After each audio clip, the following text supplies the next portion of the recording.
As the Second World War raged back and forth across the front lines of far-flung lands, the residents of a small town in rural Illinois would find themselves fighting their own battle for survival against a sinister and mysterious enemy.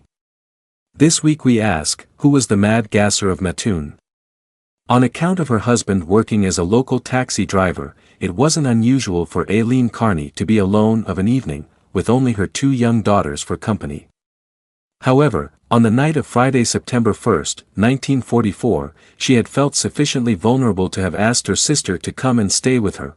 One of the reasons for Aileen's nagging feeling of apprehension was that there was a significant amount of money on the premises, as she had cashed a check at the town's bank earlier that day.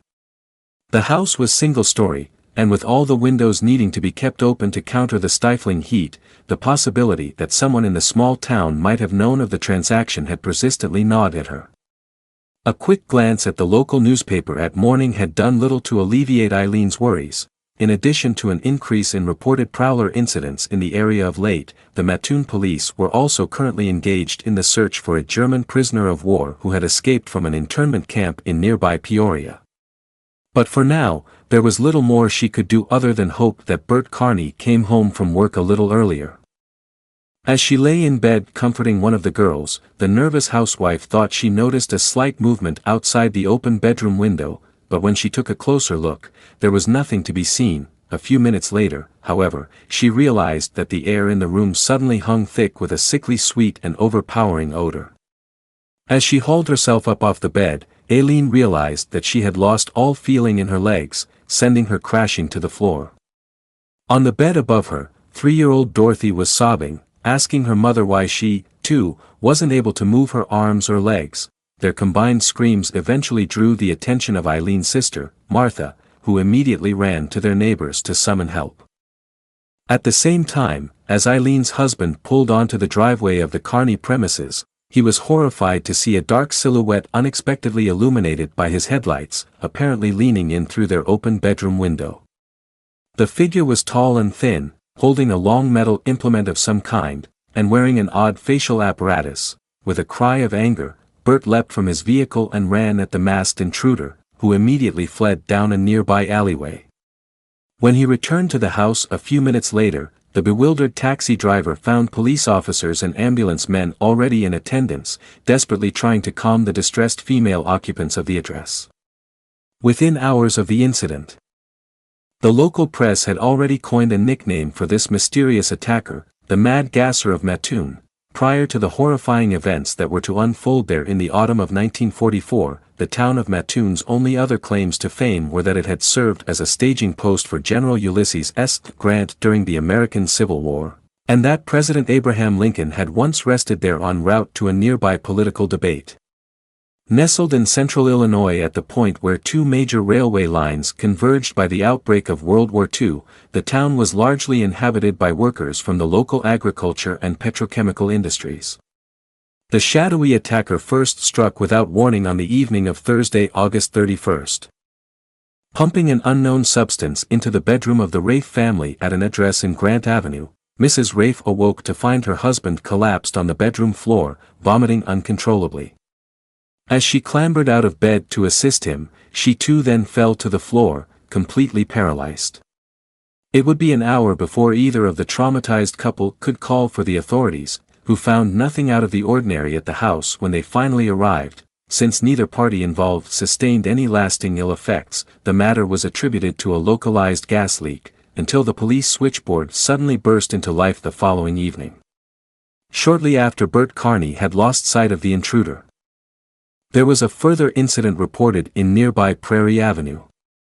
Mrs. Ryder awoke to hear her children crying and vomiting in the next room, before becoming overpowered by a sweet-smelling mist that had drifted into her bedroom through an open window.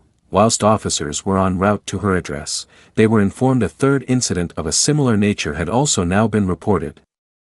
A few days later, on the evening of the 5th of September, Mrs. Leonard Burrell called the police in a panic, claiming that she had just disturbed a nightmarish figure wearing a mask of some kind, trying to clamber into her house through a bedroom window. But as the attending officers had arrived, they were suddenly faced with an equally bizarre incident that was unfolding at a neighboring premises. Directly across the road from the Burrell residence, which was also situated on North 21st Street, the Cordes family had been awoken by the family dog barking at the front door. Already on edge with what was apparently now taking place in his town at night, Carl Cordes armed himself and immediately hurried to see what was happening. When he opened the front door, he found that the external screen cover had been jimmied open, and he briefly caught sight of a dark figure fleeing off down the road. On joining her husband on the porch, Bueller Cordes noticed discarded on the floor what appeared to be a metallic lipstick holder and a small white cloth. The cloth was soaking wet, apparently saturated with an unknown chemical of some kind. And when Bueller had knelt to inspect it, she had immediately suffered a violent reaction. Carl began to cry out in terror as his wife slumped to the ground, her face visibly swollen as she vomited an unyielding mixture of bile and blood. Once an ambulance had arrived to treat the stricken Mrs. Cordes, the attending police officers spread out to conduct an extensive search of the area around the household. Lying in the grass a short distance from the door, a small metallic item was located, which was later identified as a well-worn skeleton key. The following night, a further 6 attacks were reported, mainly focused again on residences located in the North Street area, at approximately 1 a.m. Robert Daniels was awoken by the sound of metallic scraping coming from somewhere nearby outside his address. When he looked out of his bedroom window, he saw a tall slender figure holding an unidentified metallic implement, leaning in through the window of the house next door. In the time it took Daniels to make his way outside, the stranger had vanished, and when he looked in through the open window, he cried out in horror. His neighbor, 60-year-old Fred Goebel, was lying on the floor in the middle of his kitchen, coughing and choking uncontrollably. It would be a further 2 hours before the effects of this attack subsided, with Goebel having no memory of what had transpired. The next evening, the attacker targeted the home address of Miss Francine Smith, the principal of the local grade school. She and her sister Maxine reported having heard a strange buzzing noise on each occasion before a thin blue vapor suddenly wafted into the room. They lay in their beds paralyzed and helpless whilst the attacker returned, staring at them for a protracted period through the window, before finally disappearing into the night. By now, the town was in the grip of hysteria, with the police unable to locate the offender and groups of armed citizens having taken to patrolling the streets at night. Their actions did little to deter the perpetrator, who would go on to carry out a total of 25 separate attacks over a 2-week period. As FBI agents from the nearby Springfield office finally arrived in the town on the night of September 13, the last recorded incident took place. A frantic phone call for assistance was received that evening from a housewife named Bertha Birch. When officers arrived, she described how she had heard movement in her son's bedroom, and had subsequently gone to investigate. When she entered, she discovered him lying unconscious on the floor, and a mysterious figure in the act of clambering out of his bedroom window. One intriguing feature about this incident is that the witness involved described the attacker as distinctly feminine in appearance, but dressed as a man. The subsequent police report would ultimately validate this somewhat unexpected development. When the investigating officers found what appeared to be high-heeled footprints in the wet mud of the flower beds below the window. But a more troubling facet of Mrs. Birch's description provides vital evidence that the attacks in Illinois were far from the first time that the Mad Gasser had plied his, or her, terrifying trade. One of the most distinctive features about the Mattoon case, which has continued to invite speculation over the decades, is the apparent lack of motive for the offender's actions. The gas that was used never affected the victims for longer than a 2-hour period, and left no noticeable side effects. The attacker also made no effort to harm or interfere with their victims in any way once they had been incapacitated, seeming to rule out any violent intent. Nothing was stolen or destroyed, and the gasser rarely even entered the building he or she targeted, choosing instead to lean inside if circumstance dictated via insecure doors and windows. Whatever the desired goal may have been for these attacks, they were markedly different to others which had taken place in Florida's Lake County during the latter half of 1935, where an unknown offender had used a flick gun filled with medical anesthesia to assist in the execution of a series of domestic burglaries.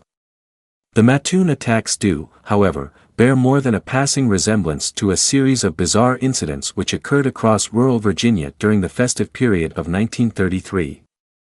In total, 13 separate households reported to the authorities that they had been subjected to attacks from mysterious assailants, apparently in possession of gas-producing equipment. The bulk of these occurrences took place in Botetourt County.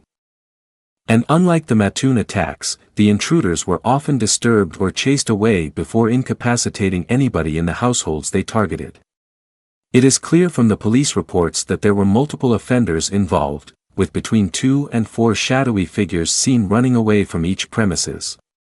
There are clear and obvious differences in these incidents compared to those which took place in Illinois, with the offenders using a motor vehicle to flee the scene, and on occasion trying to barricade their victims inside their homes using uprooted trees and piles of rocks. But the fact that mask-wearing females were reported amongst their number, and high-heeled footprints were again recovered from the scenes, bears a striking similarity to the Mattoon attacks. It still remains to be seen whether these two sets of incidents can ever be successfully linked. It is entirely possible that the gas attacks in Virginia could have been the first experimental efforts of one or more serial offenders, some of whom would eventually find their way to Illinois over a decade later. It is also possible that someone in Mattoon researched the incidents in Botetourt County before carrying out copycat attacks of their own. This was certainly the hypothesis of author Scott Maruna, who published a book about the Mad Gasser attacks in 2003. After extensive research, Maruna hypothesized that the attacker was an antisocial local misfit by the name of Farley Llewellyn. His reasoning for this was that Llewellyn was believed to have an unnatural fascination with harmful and noxious substances, and that many of the households that were targeted contained either his classmates or teachers. This is not a conclusion that the Mattoon Police Department ever came to, citing vastly different reasons for what they believed was taking place in their town. In the aftermath of the attacks, Chief of Police C.E. Cole released a statement in which he declared that he believed the incidents were a result of accidents and chemical leakage at the nearby Atlas Imperial manufacturing plant. The company were quick to deny this accusation, citing a strong safety record, and pointing to the fact that none of their employees had ever reported suffering any similar harmful effects.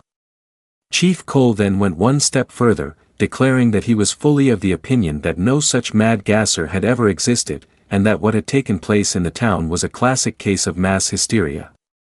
There have been many famous cases of the mass hysteria phenomenon, where members of some communities have gone on to suffer undiagnosable illnesses with mysterious symptoms and side effects in the aftermath of a key trigger event. Recent examples include multiple employees at the U.S. Embassy in Havana claiming to be the victims of inexplicable sonic attacks of some kind, and viral outbreaks of fainting at a girls' school in Malaysia.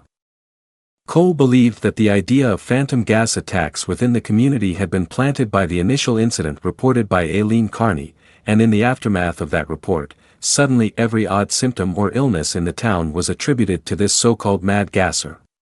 Rather than rationally analyzing their own individual elements of sickness, the people of Mattoon were helplessly drawn into a cycle of fear and suspicion, nervously mistaking every shadow and movement for a sinister attacker. It is important to look at the social landscape in America at the time of the Mattoon gassings.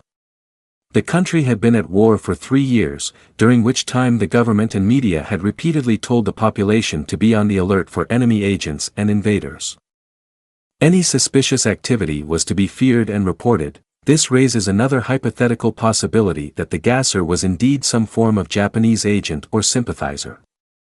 In 1942, a biplane launched from a Japanese submarine had already successfully bombed targets in the state of Oregon, and at the time of the attacks in Mattoon, the Japanese army were in the process of launching 10,000 firebomb balloons in the hope of causing damage to the U.S. mainland. An even more eccentric suggestion favored by conspiracy theorists is that the incidents were perpetrated by the U.S. Army itself, who were testing the effects of a new weapon on their own domestic population. Ultimately, however, there is absolutely no evidence to suggest that this was the case. So what exactly did transpire in the alleyways and backstreets of this rural settlement for 2 terrifying weeks in late 1944? Alien visitors from another planet? Japanese wonder weapons? Or simply a little understood phenomenon where people became ill out of fear and suspicion of what may have happened to others around them? Given the physical evidence that was recovered by the authorities from the crime scenes, and the very real sickness and symptoms that the victims experienced, Police Chief Cole's declaration that the matter was a case of mass hysteria seems a little disingenuous. It is highly likely that at least one malicious attacker was stalking the streets of Mattoon, intent on causing as much chaos and confusion as was humanly possible. As scientific understanding and technological advances continue to steadily progress, it seems like mysterious happenings such as the Mad Gasser of Mattoon have become less and less prevalent. That does not mean, however, that you should not think twice about closing your bedroom windows before you go to sleep at night.